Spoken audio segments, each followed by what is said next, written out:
Dear students, हम लोग यूरोपीय कंपनियों का आगमन पढ़ रहे हैं और उस क्रम में आज चौथा क्लास है। और आज हम लोग देखने जा रहे हैं कि ब्रिटिश ईस्ट इंडिया कंपनी का आगमन भारत में किस प्रकार से हुआ। तो इस प्रकार से अगर ब्रिटिश ईस्ट इंडिया कंपनी का देखा जाए तो ये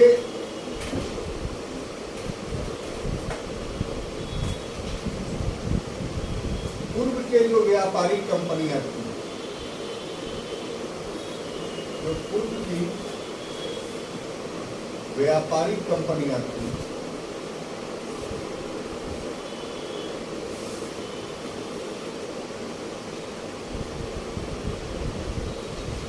इस व्यापारिक कंपनी के प्रतिक्रिया स्वरूप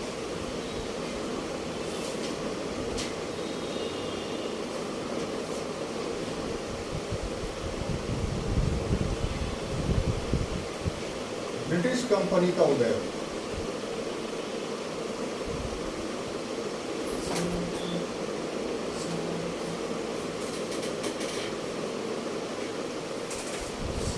अब कैसे? अंग्रेजों के द्वारा, या कह लीजिए कि अंग्रेज व्यापारी जो थे, इनके द्वारा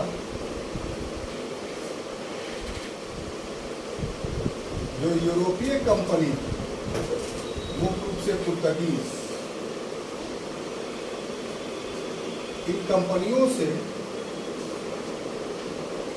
ईसाई मूल्य पर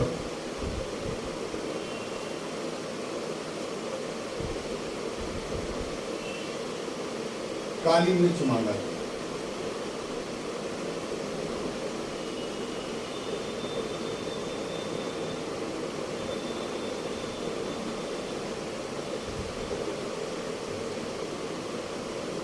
इनकार करने पर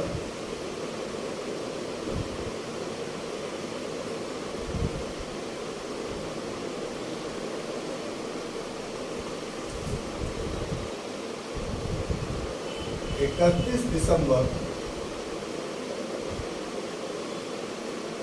1600 ईस्वी को the company of merchant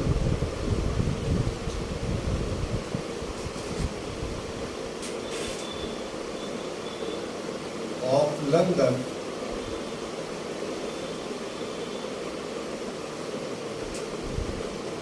trading into the East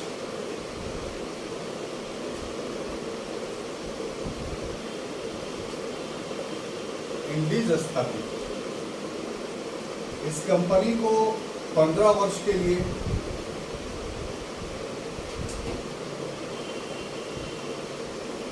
अधिकार दिया गया और इसके संचालन हेतु एक बोर्ड ऑफ डायरेक्टर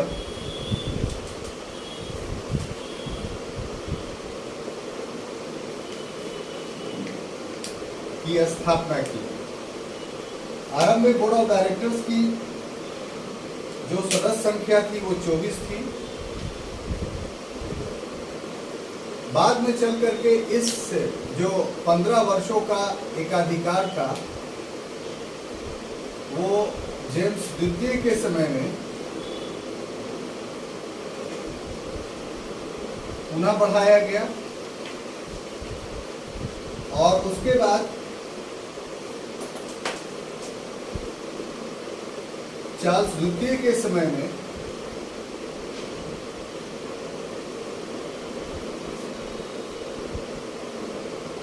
इसे युद्ध,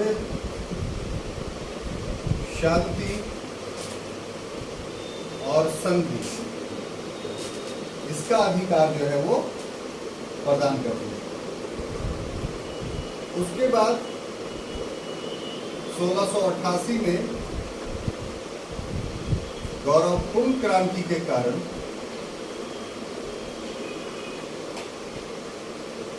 एक और कंपनी, न्यू इंडिया कंपनी का उदय हुआ परंतु 1708 ईस्वी में गोल्डफिश के सहयोग से दोनों कंपनियों में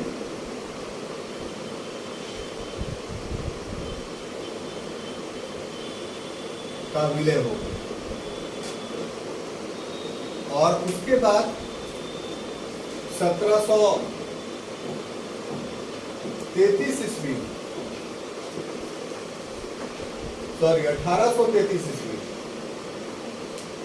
इसका संक्षिप्त नाम ईस्ट इंडिया कंपनी कर दिया। तो देखिए, जहां तक अंग्रेजों का बात है कि अंग्रेज कैसे भारत पहुंचे, तो जो पूर्व के 3 क्लास आप लोग कर चुके हैं, थोड़ा उधर जाना पड़ेगा, तब आपको ब्रिटिश कंपनी का यहाँ आगमन समझ में आएगा। कि शुरू में हमने आपको बताया था कि भारत से या पूर्व के साथ व्यापार करने का एक अधिकार था, किसको? पुर्तगीज ईस्ट इंडिया कंपनी को। और किसने दिया था? तो वहां का जो वेटिकन सिटी का पोप था उसके द्वारा। और यही वजह है कि चूंकि वेटिकन सिटी के पोप ने पुर्तगीज कंपनी को एक अधिकार दिया था पूर्व के साथ व्यापार करने का, तो उस समय जिस समय दिया गया था, उस समय से लेकर 100 वर्षों तक जो पोप था उसका यूरोप में काफी प्रभाव था। उसके द्वारा दिए गए आदेश की अवहेलना जो है वो कोई नहीं कर सकता। ऐसी परिस्थिति में 100 वर्षों तक किसी भी यूरोपीय कंपनी की हिम्मत नहीं हुई कि वो पूर्व के साथ, यानी भारत सहित इंडोनेशिया और मलेशिया के साथ व्यापार करने के लिए आ पाए। लेकिन जब यूरोप में 1529 ईस्वी में धर्म सुधार आंदोलन सफल हो गया और पोप की सत्ता जो है धाराशायी हो गई, तब फिर यूरोप के दूसरे देशों की कंपनियां भी स्थापित होने लगी, जिसमें पूर्व में हम लोग डचों के बारे में पढ़ चुके हैं। इसी क्रम में अंग्रेजों ने कंपनी स्थापित की, क्योंकि अब पोप की सत्ता कमजोर हो गई थी और उसके द्वारा दिए गए एकाधिकार का कोई अर्थ नहीं रह गया था। साथ ही साथ जिस पुर्तगीज कंपनी को एक अधिकार मिला था, वो पुर्तगीज कंपनी भी अपने द्वंद्व के कारण, अपने आंतरिक द्वंद्व के कारण शक्तिहीन हो चुकी थी। तो ऐसी परिस्थिति में हुआ ये कि ब्रिटेन के व्यापारियों के द्वारा, जो अंग्रेज व्यापारी थे, उनके द्वारा इन पूर्व से स्थापित जो यूरोपीय व्यापारी थे, भारत और इंडोनेशिया के साथ व्यापार कर रहे थे, उनको कहा गया कि आप काली मिर्च हमें दें। काली मिर्च का क्या इंपॉर्टेंट था? पूर्व के क्लास में इसका एक्सप्लेनेशन कर चुके हैं कि यूरोपीय देशों में काली मिर्च का काफी महत्व था। लेकिन उन्होंने शर्त रखी कि हमें ये काली मिर्च ईसाई मूल्य पर दिया जाए। ईसाई मूल्य का अर्थ क्या हुआ? कि जिस मूल्य पर आपने पूर्व के देशों से खरीदा है, उसी मूल्य पर हमें दे दे, हम कोई आपको प्रॉफिट नहीं देंगे। इस पर जो पूर्व से स्थापित यूरोपीय कंपनी थी, खासतौर से पुर्तगीज, वो तैयार नहीं हुई। तो इसकी प्रतिक्रिया में, जब वो तैयार नहीं हुई, तो इसकी प्रतिक्रिया में कंपनी का उदय हुआ। अब कैसे हुआ? तो यूरोप के व्यापारी सबसे पहले लंदन के मेयर के घर में बैठे। कब बैठे? 1599 ईस्वी में, और कहा कि ऐसी ऐसी बात है, हम लोगों को भी एक व्यापारिक कंपनी पुर्तगीजों के विरोध में जो है खड़ा करना चाहिए। तो लंदन का जो मेयर था वो इससे सहमत हुआ। तो वो उसके अधिकार क्षेत्र पे नहीं था, क्योंकि ये विदेशी मामला था।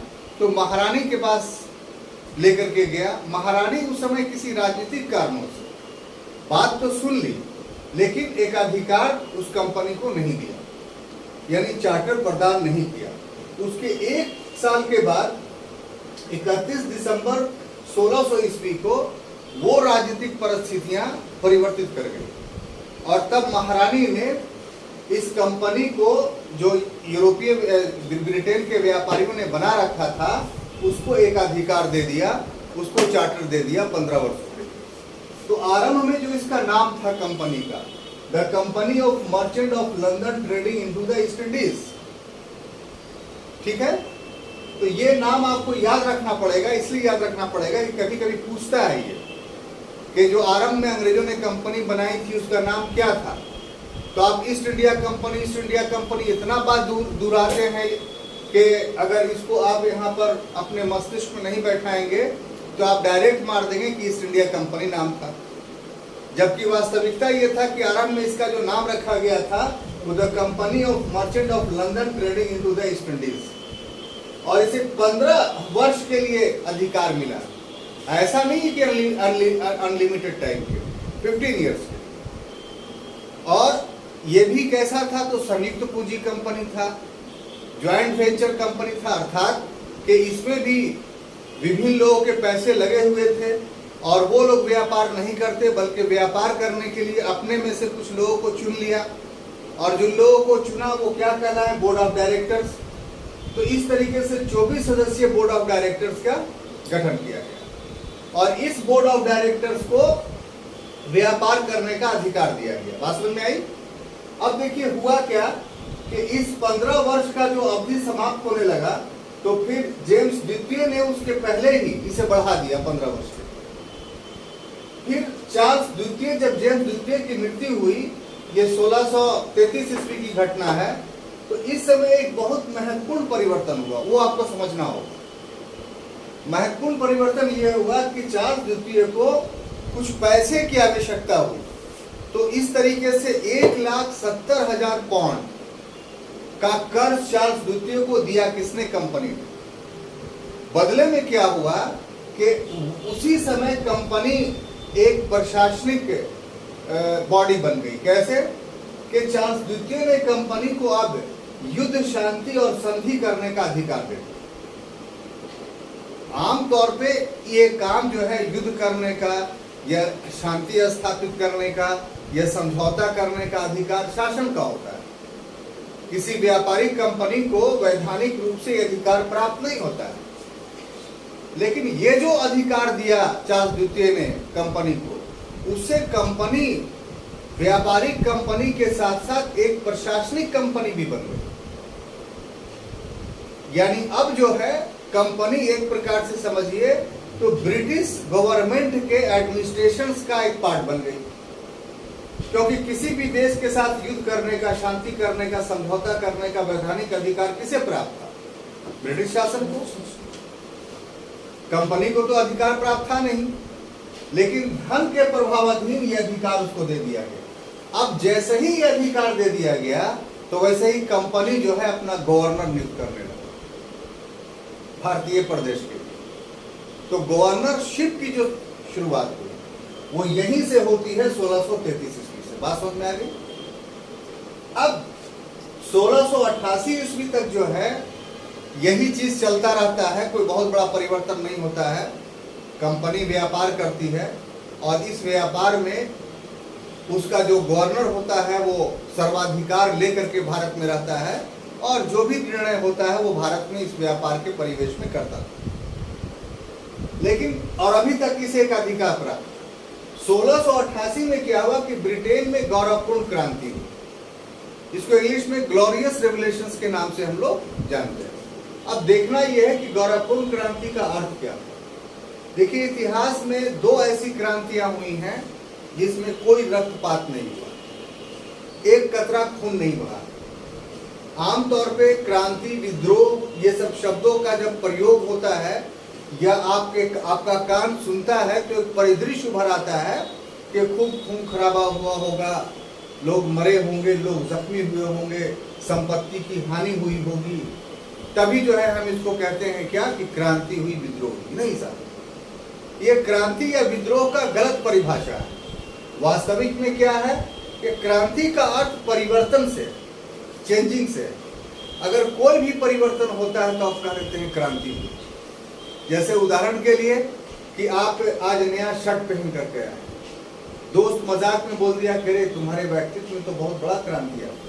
मतलब यहाँ पर क्रांति क्या कि आपने बदन को छील छाल लिए, खून बहा लिए?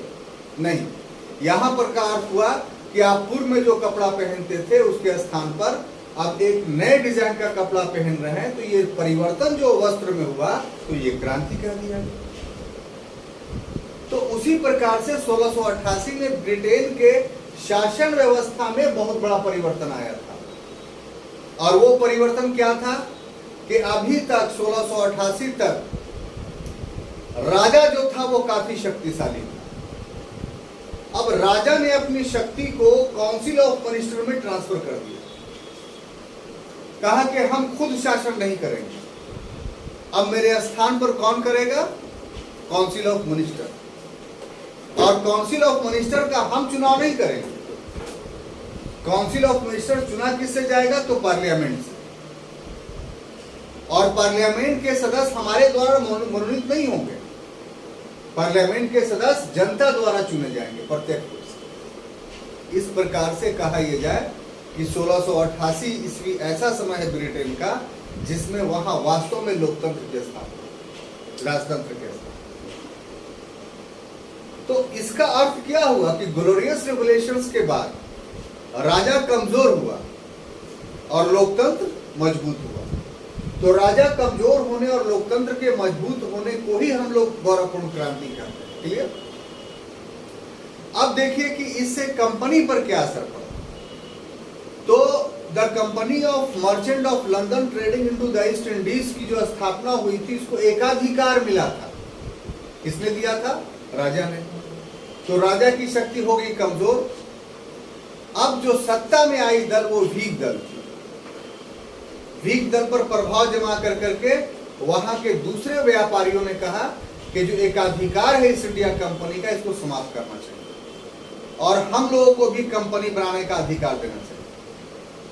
तब 1667 ईस्वी के बाद एक कंपनी बनी जिसको हम लोग न्यू इंडिया कंपनी के नाम से जानते हैं। अब देखिए न्यू इंडिया कंपनी बन गई और पूर्व से the company of merchant of London trading into the east Indies बनी हुई थी। तो ये दोनों तो एक ही देश की कंपनी थी। परिणाम क्या हुआ कि इनमें आपसी प्रतिस्पर्धा हो गई। अब भारत में ये दोनों कंपनी अगर व्यापार करती तो इससे ब्रिटेन को लॉस होता, क्योंकि ये दोनों कंपनियां आपस में कंपटीशन करके भारतीय व्यापारियों को लाभ पहुंचाती। तो इस तरीके से 1708 तक ये बात उभर करके सामने आने लगी कि साहब ब्रिटेन में अगर बहुत सारी कंपनियां बन जाएंगी तो हमारे देश को घाटा होगा।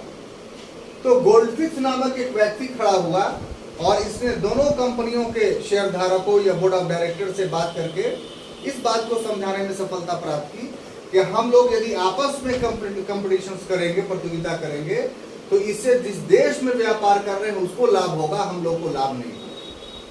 इसलिए संपूर्ण कंपनियों को मिला करके एक कंपनी बना दिया जाए ताकि वो एक कंपनी जो है ब्रिटेन अपने देश के लिए पूरे पूर्वी देशों के साथ व्यापार करे, उसका शोषण करे। तब 1708 ईस्वी में इस कंपनी का विलय हो गया। अब फिर ये कंपनी क्या कहलाने लगी? The merchant of company of London trading into the east Indies. और 1708 से लेकर के 1833 ईस्वी तक ये कंपनी इसी नाम से जानी जाती रही। क्या? The company of merchant of London trading into the east Indies. 1833 के एक्ट में ये नाम काफी लंबा था, इसलिए उसको संक्षिप्त करके ईस्ट इंडिया कंपनी कर दिया गया। तो जिस समय से कंपनी स्थापित हुई उस समय से लेकर के 1833 ईस्वी तक इसका नामकरण क्या था? The company of merchant of London trading into the east Indies. ये नाम बड़ा होने के कारण 1833 ईस्वी में इसका नामकरण क्या कर दिया गया? East India company. क्लियर? तो इस तरीके से ईस्ट इंडिया कंपनी का अस्तित्व आया। अब हम लोग को आगे देखना यह है कि इसने भारत में अपना प्रसार कैसे कैसे किया। ठीक है, तो भारतीय प्रसार में हम देखते हैं कि सर पर इसका कंपनी का जो प्रसार का देखा जाए, एक हेडिंग बना लेते हैं, कंपनी का प्रसार। तो बिंदुवार करेंगे तो आपको ज्यादा समझ में आएगा। तो सबसे पहले 1601 में इनका जहाज इंडोनेशिया पहुंचा।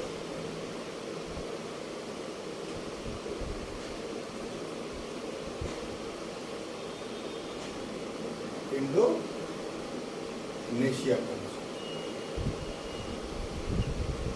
उसके बाद 1608 में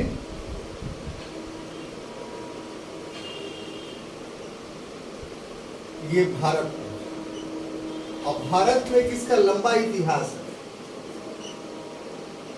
क्या? तो हेक्टर नामक जहाज था,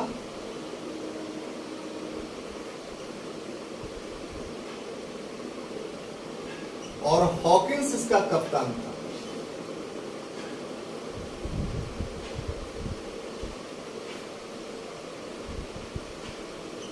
ये आया। उसके बाद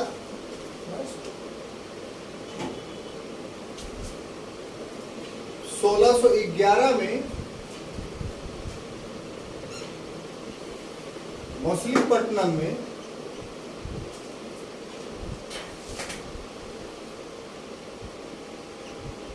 प्रथम कारखाना की स्थापना, प्रथम कारखाना या फैक्ट्री बोला जाता है। उसके बाद 1613 में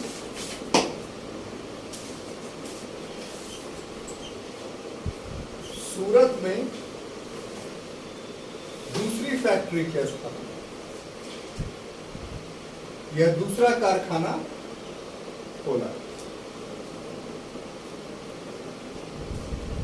उसके बाद 1632 में इसे गोलकुंडा से सुनहरा प्रमाण प्राप्त हुआ।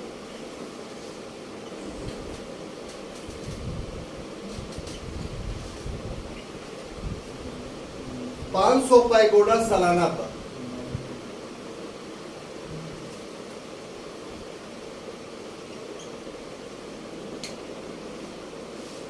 उसके बाद 1639 में चंद्रगिरी के राजा से जो जमीन मिली इन लोगों को, उससे फोर्ट सेंट जॉर्ज बनाया।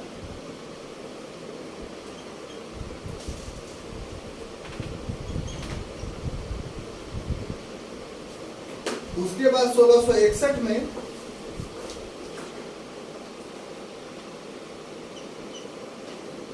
बंबई प्राप्त हुआ।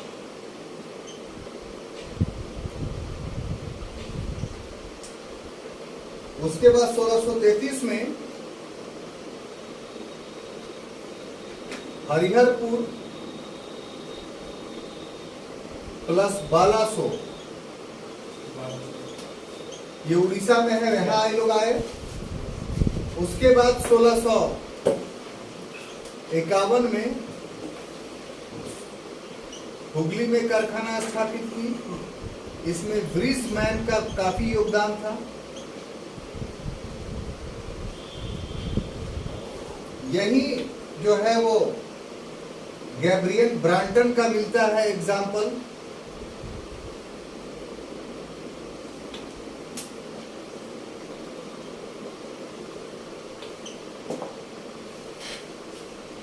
उसके बाद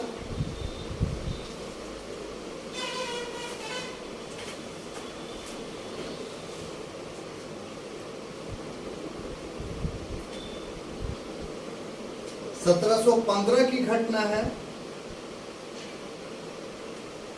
और फर्रुखसियर के द्वारा इनको दस्तक का अधिकार मिलता है।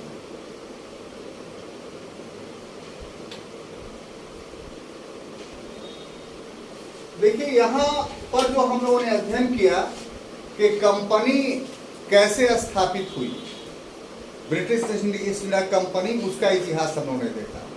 अब देखेंगे कि भारत में कंपनी का आगमन किस किस ढंग से होता है। तो देखिए, जैसा कि शुरू में हमने आपको बताया कि कंपनी के स्थापना का उद्देश्य क्या था, तो उद्देश्य था काली मिर्च, झगड़े का जड़। इसके लिए वो लोगों ने कंपनी स्थापित किया था।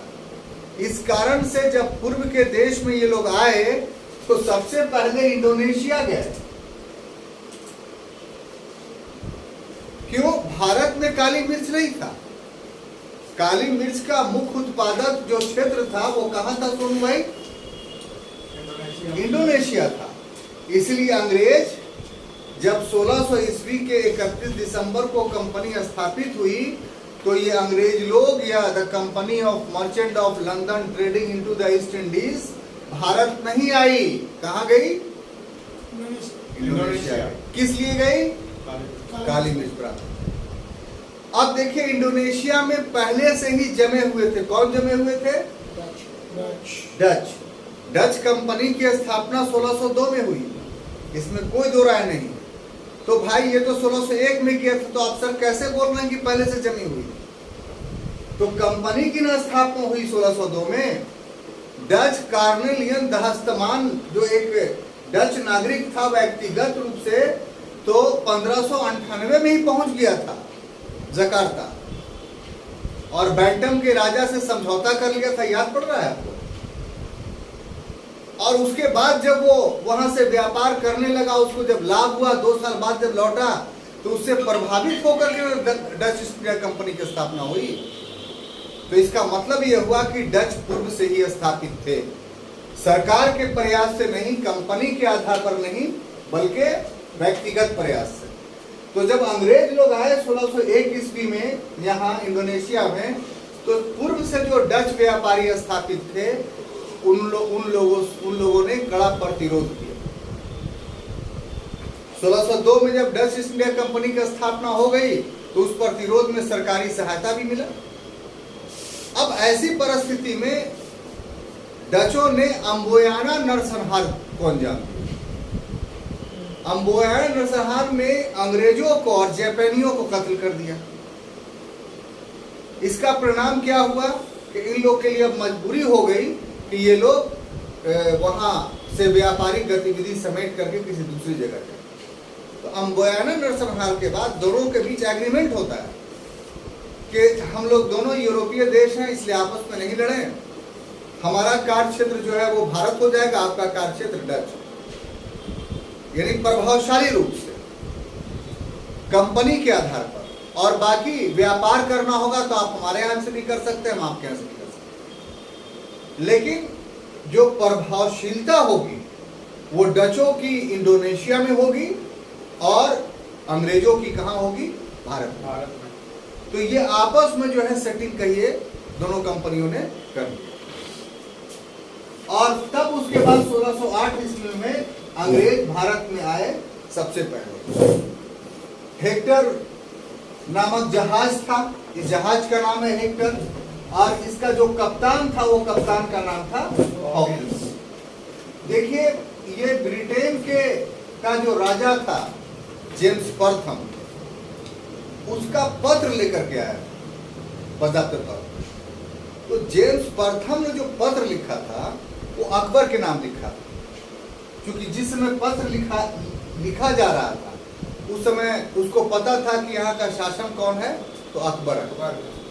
लेकिन जब हॉकिंस आया भारत में तो अकबर तो 1605 में ही मर गया था। अब शासक कौन था? उसका पुत्र जहांगीर। तो ये बहुत अच्छा ऑब्जेक्टिव क्वेश्चन बनता है कि जेम्स प्रथम ने अकबर के नाम से पत्र लिखा, लेकिन हॉकिंस ने उस पत्र को किसको दिया? जहांगीर को। और इस ढंग से जहांगीर तैयार हो गया कि ठीक है आप लोग आए हैं तो यहाँ कंपनी बना सकते हैं। और ये जो आया था कहाँ आया था? सूरत में आया। यहाँ पर हम लिखना भूल गए कि जो जहाज उतरा कहाँ? सूरत। अब देखिए सूरत में उतरा तो सूरत में पूर्व से पुर्तगीज स्थापित थे। पुर्तगीजों ने विरोध किया। अब इस विरोध का परिणाम यह था कि यहाँ ये कंपनी या कारखाना नहीं लगा पाए, फैक्ट्री नहीं लगा पाए। तब उसके बाद 1611 ईस्वी में मछलीपट्टनम में उन्होंने जो कारखाना लगाया तो ये ईस्ट इंडिया कंपनी का प्रथम कारखाना था, पहला। अब देखिए अंग्रेज हाथ पर हाथ धरे बैठने वाले नहीं थे। उसके बाद 1611 के बाद एक युद्ध होता है जिसको बोलते हैं स्वावपल्ली का युद्ध।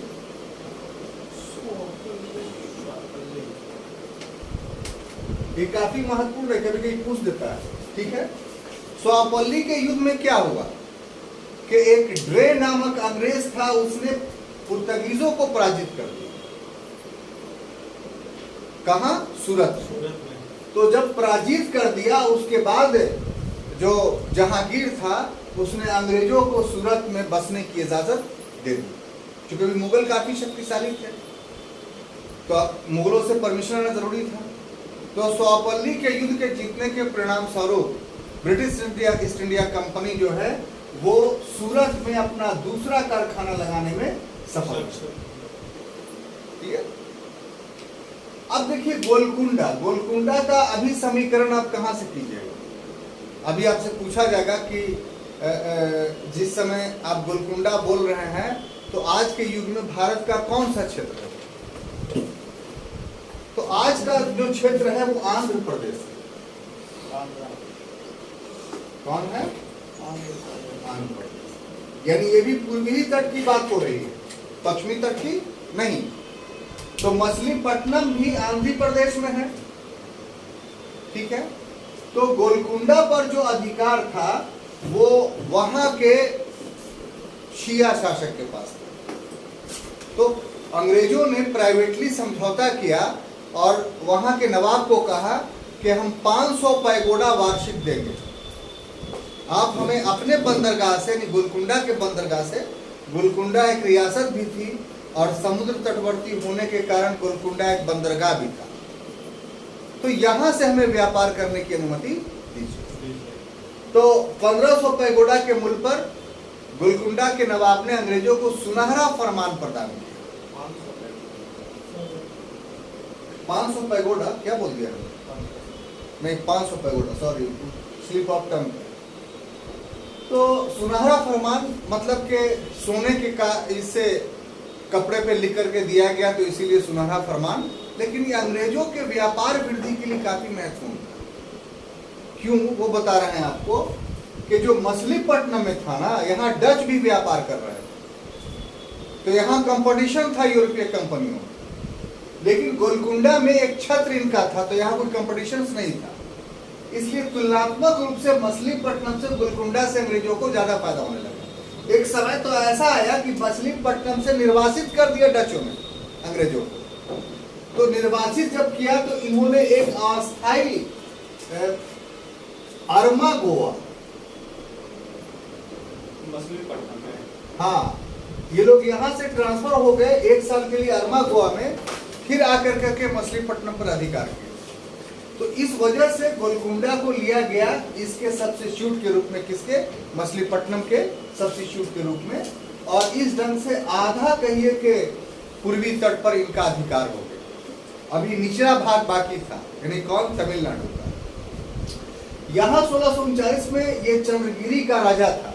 आज आप मद्रास देख रहे हैं इतना बड़ा, जिस समय का इतिहास, 1638 ईस्वी का इतिहास हम लोग पढ़ रहे हैं, उस समय एनसीईआरटी के बुक में एक पेंटर के जरिए मद्रास का वो चित्र बनाया गया है जो चेन्नई है। तो आपको देख करके ताज्जुब होगा कि एक मैदान था, कुछ नहीं था, और जो चेन्नई था वो एक छोटा सा गांव था। असल चंद्रगिरी जगह था जहां राजा राज करता था, और वो छोटा सा गांव जो था वो उस चंद्रगिरी के अधीन पड़ता था। देखिए भौगोलिक ज्ञान कितना अनिवार्य है, और ज्ञान की वजह से आदमी कहां से कहां बढ़ जाता है। अंग्रेजों ने उस चेन्नई जगह को देखा, बोला कि ये तो हमारे व्यापार के लिए सबसे उपयुक्त है, अगर ये हमारे अधिकार में आ जाएगा तो हम पूरा पश्चिमी तट पर हमारा एक अधिकार हो जाएगा। और चंद्रगिरी के राजा के लिए ये महत्वहीन था, कुछ नहीं था, ये तो बालू का इलाका है, ले लो। तो पैसा से इस जगह को खरीद लिया, और वहीं सबसे पहला फोर्ट सेंट जॉर्ज नामक किला बना। कहां? चंद्रगिरी के पास, और वही मद्रास के रूप में डेवलप किया। तो आप एनसीईआरटी का पढ़ेगा तो उसमें एक टर्मिनोलॉजी मिला है, ब्लैक टाउन, ब्लैक टाउन, काला शहर, यहीं से उदित हुआ है। तो था क्या, और इसीलिए आप देखिएगा कि कॉरपोरेशन सबसे पहले मद्रास में स्थापित हुई। तो जहां अंग्रेज रहते थे ना, उसको सबसे पहले फोर्टिफाइड किया, यानी ऊंची ऊंची दीवारों से घेर दिया। प्रवेश के लिए एक जगह होती थी, माने दरवाजा, वो रात में बंद हो जाया करता था, और उसके अंदर सिर्फ अंग्रेज रहते थे, जिसमें सारी नागरिक सुविधाएं थी।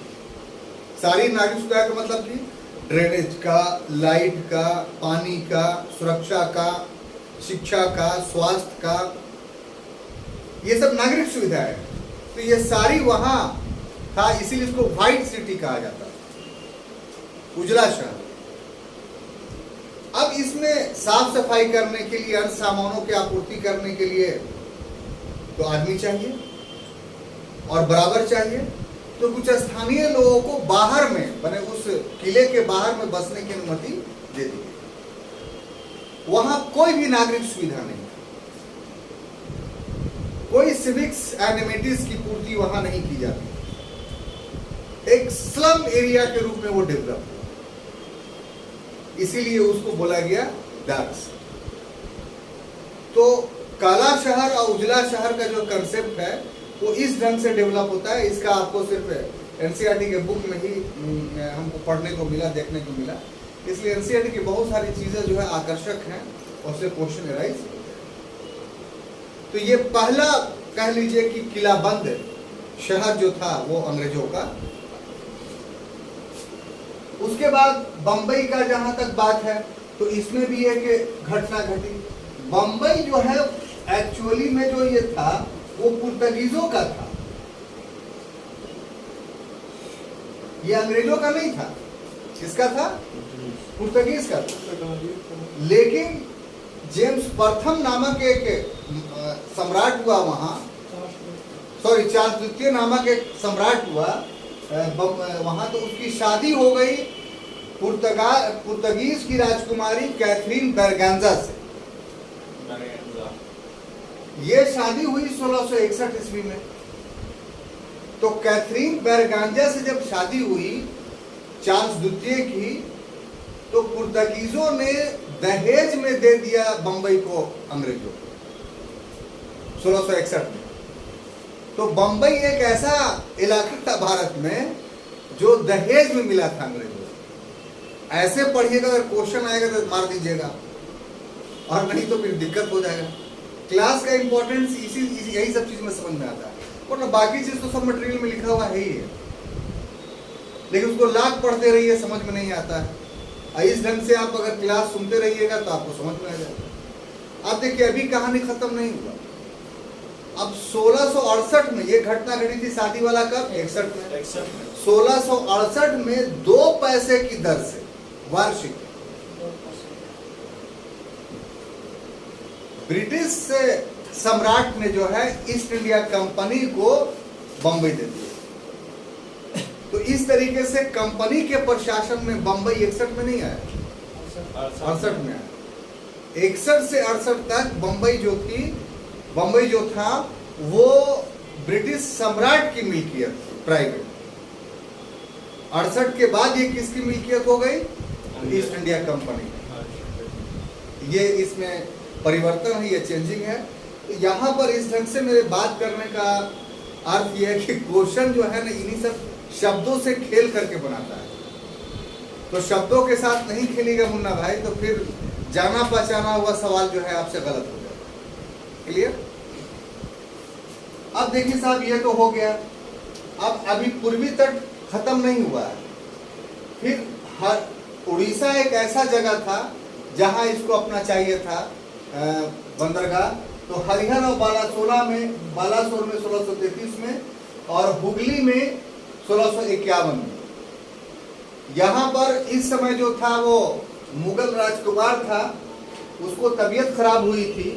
तो गैब्रियल ब्रांटन नामक व्यक्ति ने जो है वो इसको ठीक किया था। उससे खुश होकर करके हुगली में करमुक्त व्यापार करने का अधिकार दिया गया।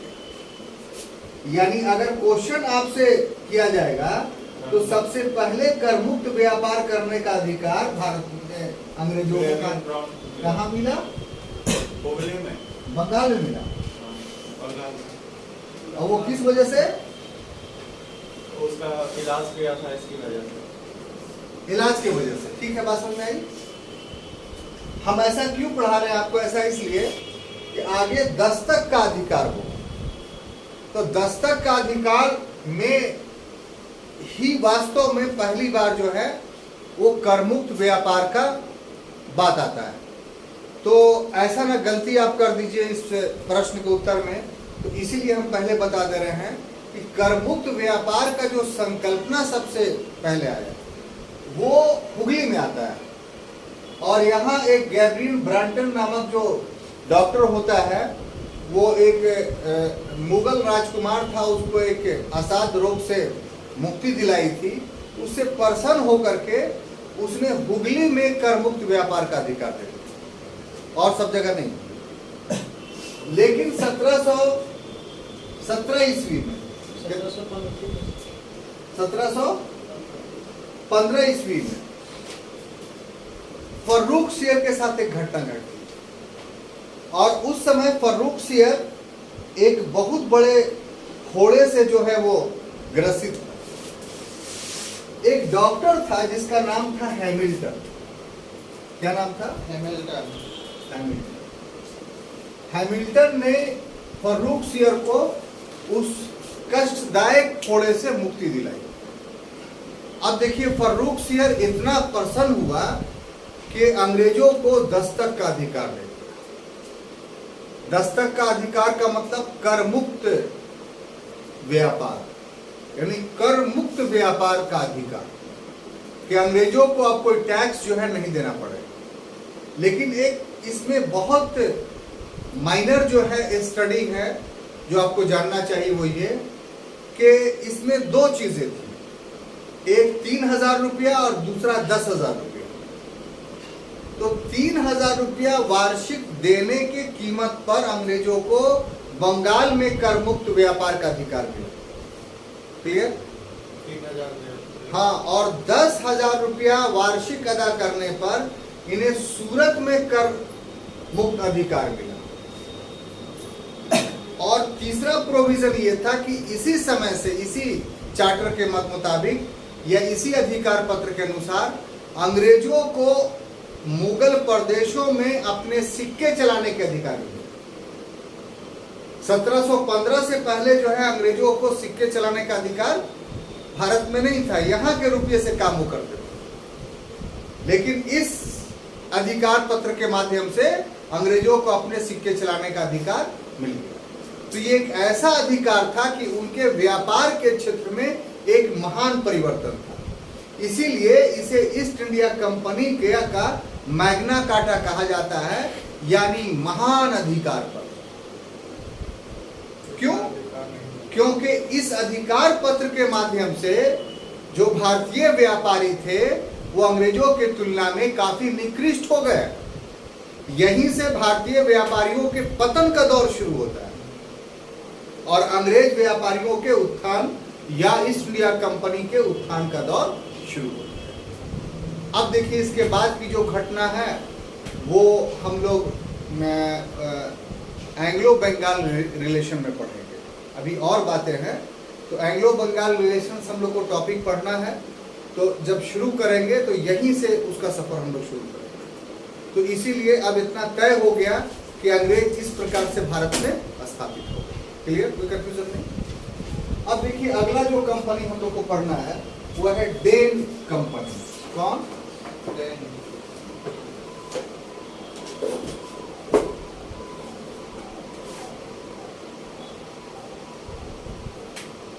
डेन स्वीडिश यहाँ नहीं आए थे, शुरू में ही बता दिया गया। उनका उद्देश्य धर्म प्रचार था, तो वो कहाँ चले गए? चीन चले गए। डेन आए। तो डेन कहाँ के निवासी थे? बोलिए तो। ये निवासी थे डेनमार्क के, है ना? लेकिन ये भी जो है भारत में आए। तो इनका जो डेन कंपनी की जो गतिविधि थी भारत में, वो गतिविधि काफी सीमित थी। और क्या, तो इनका जो आगमन होता है डेन कंपनी का, वो 1616 ईस्वी में होता है भारत में। इनकी जो फैक्ट्री लगती है वो दो, एक ट्रांकेवोर में,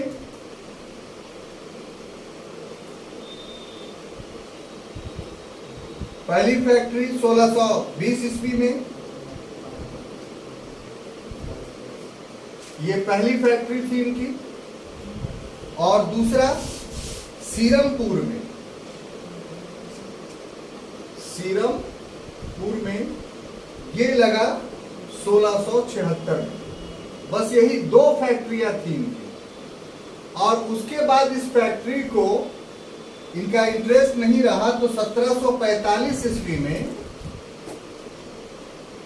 अंग्रेजों को बेच दिया और वापस चले गए,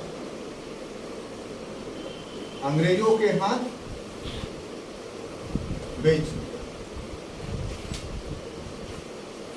अब देखिए, है छोटा चीज, आमतौर पे इसको लोग छोड़ देता है, नहीं पढ़ता है, लेकिन हम लोग ने पहले ही तय कर रखा है कि जो भी बिंदु होगा उसको क्वेश्चंस के दृष्टिकोण से देख करके हम लोग उसका अध्ययन करेंगे।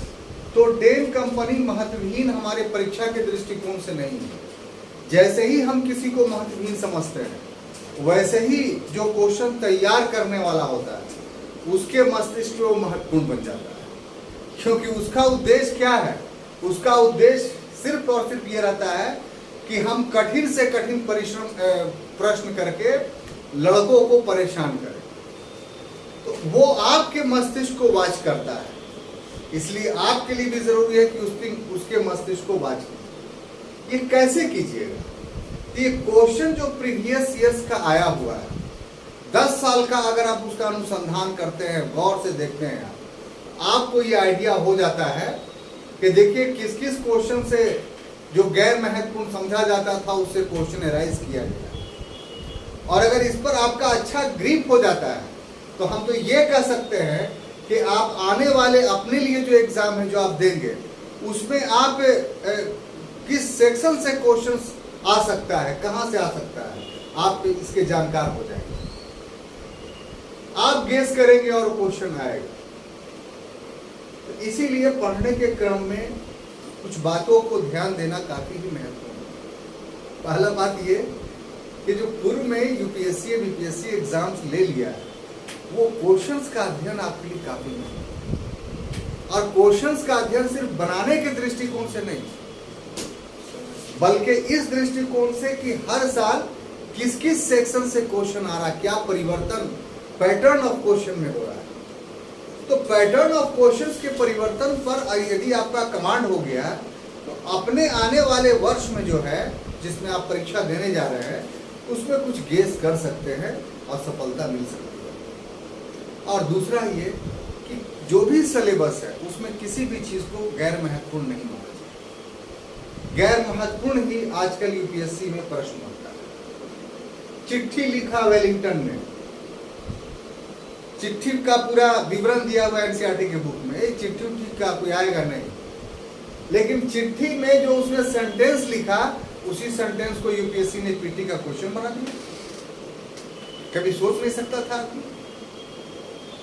तो इसलिए हम ये सब एग्जाम्पल्स देके आपको इसलिए चल रहे हैं कि सिलेबस में लिखे हुए बात का, उससे संबंधित जो ऑथेंटिक पुस्तक है उसमें लिखी हुई बात का महत्वपूर्ण गैर महत्वपूर्ण कुछ नहीं होता है।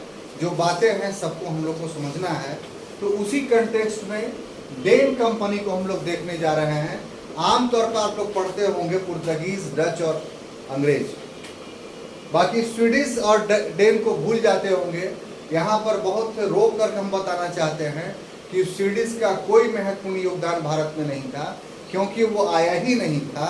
स्वीडन की जो कंपनी थी उसका उद्देश्य धर्म प्रचार था और धर्म प्रचार के लिए उसने चीन को चुना था, इसलिए वो चीन चला गया।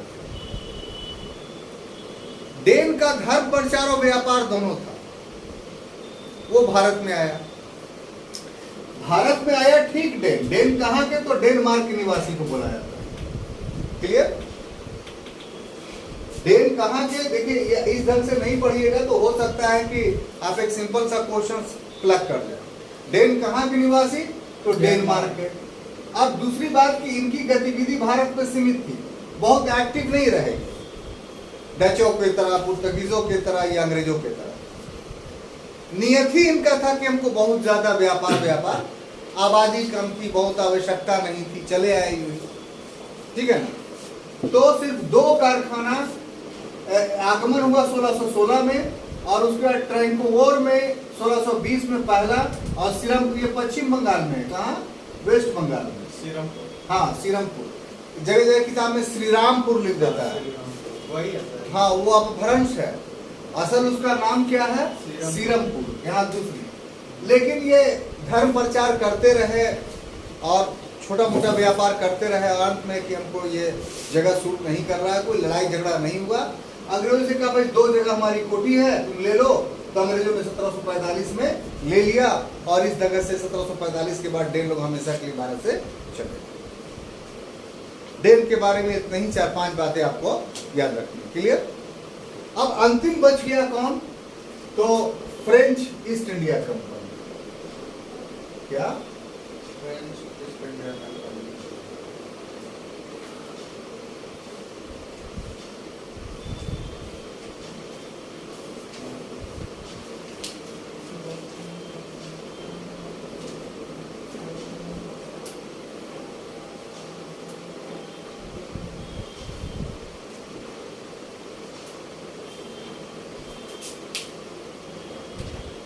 इसमें देखिए साहब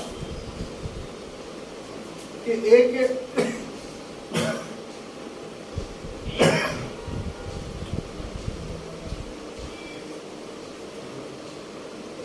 लुई 14वां का एक मंत्री था जिसका नाम था कोलबर्ट।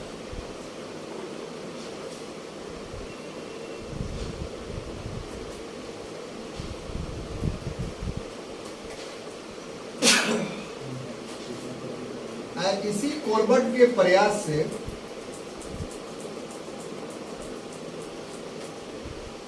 सोलह सौ 64 ईस्वी में कंपनी द ओरिएंटलेस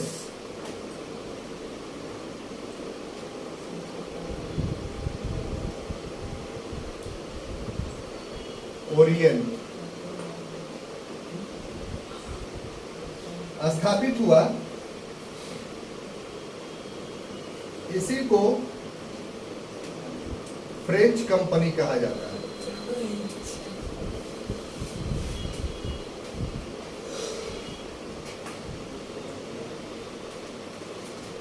इस कंपनी ने 1668 में सूरत में प्रथम फैक्ट्री बनाई।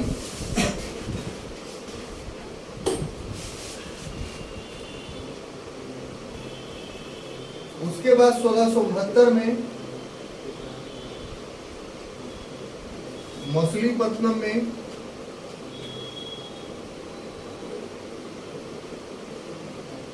दूसरी फैक्ट्री बनाई।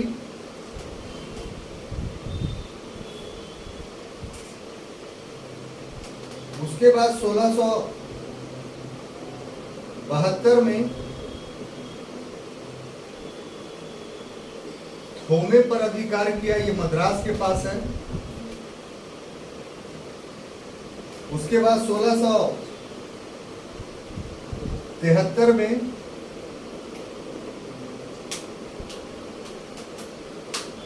पांडिचेरी पर अधिकार किया।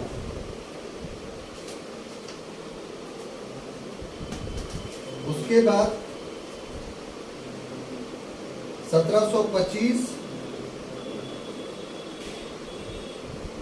में माही पर और 1739 में कराईकाल पर। 1701 में इन्होंने पांडिचेरी को अपना मुख्यालय बनाया और अंत में 1760 में वांडीवाश के युद्ध में इनकी पराजय हुई। इस तरीके से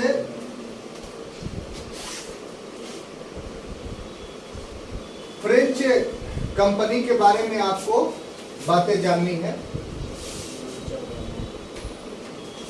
जहां तक फ्रेंच कंपनी की बात है तो ये पूर्ण रूप से एक सरकारी कंपनी, गवर्नमेंट, और कंपनियों का ऐसा नहीं था कि गवर्नमेंट से लगाव नहीं था, लेकिन उसमें बजाते तौर पे निजी लोगों की पूंजी लगी होती। निजी लोग स्वयं में बोर्ड ऑफ डायरेक्टर चुनते थे, सरकार उसको अनुमति देती थी। ये रिलेशन फ्रांस की जो कंपनी बनी वो पूरी सरकारी प्रयत्न से बनी। कैसे कि उस समय का जो शासक था वो लुई 14वां था। ठीक है, देखिए ये नाम नहीं है उसका, लुई 14 जो बोलते हैं, जैसे हम लोग क्या बोलते हैं राजा, तो वहां फ्रेंच लैंग्वेज में राजा, तो राजा 11वां 12वां 13वां 14वां इस टाइप से। लुई 16 के समय में जो है विद्रोह हुआ था, जो 1789 की क्रांति कहा जाता है, 1779 से 1789 का रेवोल्यूशन, तो उसमें लुई 16वां था। यहाँ पर लुई 14वां का एक मंत्री था कोलबर्ट। क्या कोलबर्ट? ये सबसे बहुत प्रभावित हुआ कि हम लोग को भी पूर्व से व्यापार करके लाभ कमाना चाहिए, तो इसके प्रयास से 1664 में कंपनी द ओरिएंटलेस नाम का जो है एक कंपनी बनी, उसको जो है फिर उसी को हम लोग फ्रेंच कंपनी कहते हैं। तो 64 में ये बन गई थी, लेकिन भारत में इसकी प्रथम फैक्ट्री कब लगी? तो 1668 में। कहाँ? तो सूरत। उसके बाद दूसरी फैक्ट्री मछलीपट्टनम में लगी। उसके बाद सेंट थोमे, ये एक्चुअली में क्या इसका नाम है? सेंट थोमे। तो ये मद्रास के पास फोर्ट सेंट जॉर्ज अंग्रेजों ने बनाया था, और सेंट थोमे अभी भी सेंट थोमे का किला है वहां, आप जाइएगा तो ये किसका था? तो फ्रांसीसियों का था। फिर 1673 में पांडिचेरी की स्थापना की। पांडिचेरी बहुत ही इनके लिए महत्वपूर्ण है। सबसे ज्यादा भग्नावशेष जो है पांडिचेरी में ही आपको मिलेगा, तो इसलिए उसके बारे में जानना जरूरी है कि एक्चुअली में पांडिचेरी के संस्थापक फ्रेंच लोग थे। अभी भी आप पांडिचेरी में जाइएगा तो फ्रेंच जनसंख्या बहुत मिलेगी आपको, पॉपुलेशन। ईसाइयों की जनसंख्या बहुत ज्यादा है। इसके पीछे कारण क्या है कि वालीकोंडपुरम एक रियासत थी जिसका राजा जो था शेर खान। तो वालीकोंडपुरम के राजा शेर खान से इस जगह को खरीद लिया। किसने? फ्रांसीसियों ने। और वही पांडिचेरी की जो है न्यू डाली। बहुत खूबसूरत जगह है ये। फ्रांसीसियों ने बहुत अच्छे मोन्यूमेंट्स यहाँ बनाए हैं, दर्शनीय है, देखने लायक स्थल है। आमतौर पर इसकी चर्चा नहीं होती है। कभी आपको जीवन में मौका मिले तो जरूर घूमिए और देखिए कि कितना अच्छा जगह है। अब उसकी सुंदरता के कारण यह कह लीजिए कि वो भूमि बड़ी आकर्षित करती है। इसीलिए अरविंद घोष जो थे वो उस भूमि से आकर्षित होकर के जब राजनीति से संन्यास ले लिया था तो वहीं चले गए थे। उनका ओरोविले आश्रम जो उन्होंने स्थापित किया था वो पांडिचेरी में ही है। तो आध्यात्मिक धरती भी है, माने धरती व्यक्ति को खींचता है। ऐसा आपको अनुभव होता है कि धरती खींचता है? कभी आपने महसूस किया है? अगर नहीं महसूस किया तो राजगीर जाइए कभी आप। तो राजगीर की जो 5 पहाड़ियां उसके बीच में खड़ा होकर के अनुभव कीजिएगा इसको कि यहाँ से आप धरती खींचता है। प्राकृतिक और जगह तो आपको नहीं हम बोलेंगे कि बहुत दूर है, लेकिन राजगीर कभी जाइए तो इस एंगल से अपने आप को देखिए, ये जगह हमको खींच तो नहीं रहा है। तो प्राकृतिक पर्यावरण जो आपके शरीर के अनुरूप उपयोगी होता है वो जगह खींचता है, अच्छा लगता है, और वहीं से अध्यात्म जन्म लेता है। क्यों? कि अध्यात्म क्या है? कि प्रकृति का दर्शन करना। प्रकृति क्या है? तो ईश्वर जिस प्रकृति को पैदा किया, यानी प्रकृति को जितना निहारिएगा आप ईश्वर के निकट आते जाइए। तो अध्यात्म का तो उद्देश्य है कि ईश्वर के निकट जाए। तो इसलिए पांडिचेरी काफी महत्वपूर्ण है। तो इसके कारण से जो है वो डचों ने इसे छीन ली, सॉरी पुर्तगीजों ने इसे छीन ली। कब? तो 1691 में। तो 1691 से 1698 तक पांडिचेरी पुर्तगीजों के कब्जे में रहा। स्थापना 1668 में हुआ फ्रांसीसियों के द्वारा। 68 से 1691 तक पांडिचेरी फ्रांसीसियों के कब्जा में रहा। इसी समय सारे निर्माण कार्य किए गए, लेकिन फिर पुर्तगीजों ने उस पर कब्जा कर लिया। तो पांडिचेरी बहुत प्यारा था फ्रांसीसियों को, तो रिजविक समझौता हुआ पुर्तगीजों और फ्रांसीसियों के बीच में 1698 ईस्वी में। हाँ, तो इस रिजविक समझौते के द्वारा जो है पुनः जो है पांडिचेरी फ्रांसीसियों को प्राप्त। रिजविक समझौता याद रखिए। 1698। हाँ, ये बराबर जो है एग्जामिनेशंस में पूछता है। क्लियर? तो इस तरीके से अब उसके बाद 1725 में माही पर, फिर कराई काल पर 1701 में लोग मुख्यालय अपना पांडिचेरी को बनाता है। और फिर अब आप देखिए जितना है, तो जो फ्रेंच ईस्ट इंडिया कंपनी है वो अधिकांश अपने आप को कहां सीमित रखी हुई है? साउथ इंडिया में, है ना। अधिकांश इसके क्षेत्र कहां है? साउथ इंडिया में है।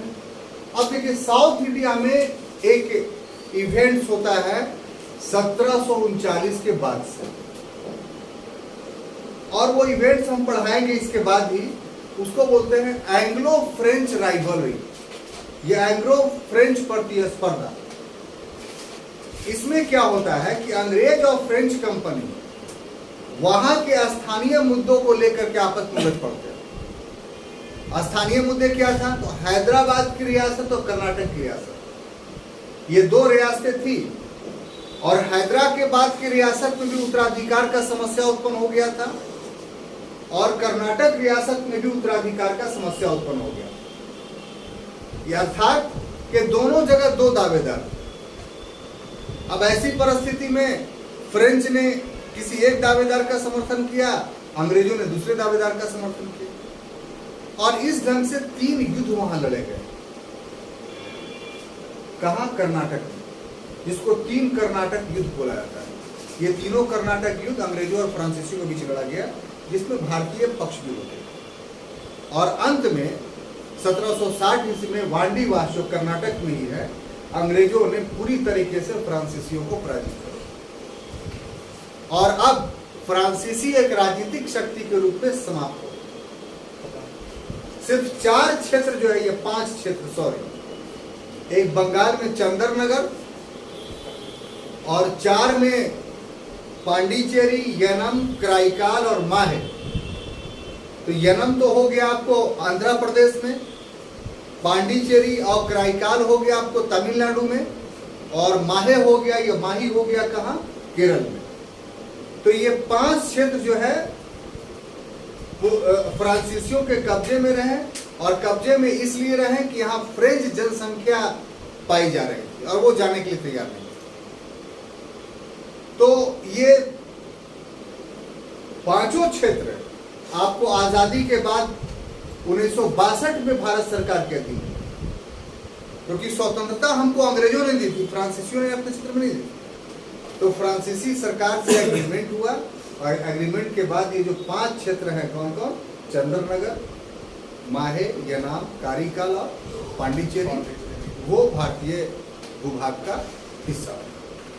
तो इस तरीके से विदेशी कंपनियों का पूरा बात जो है हमने आपको पढ़ाया। अगले क्लास में जब मिलेंगे तो आधुनिक भारत का दूसरा टॉपिक शुरू करेंगे। तब तक के लिए धन्यवाद।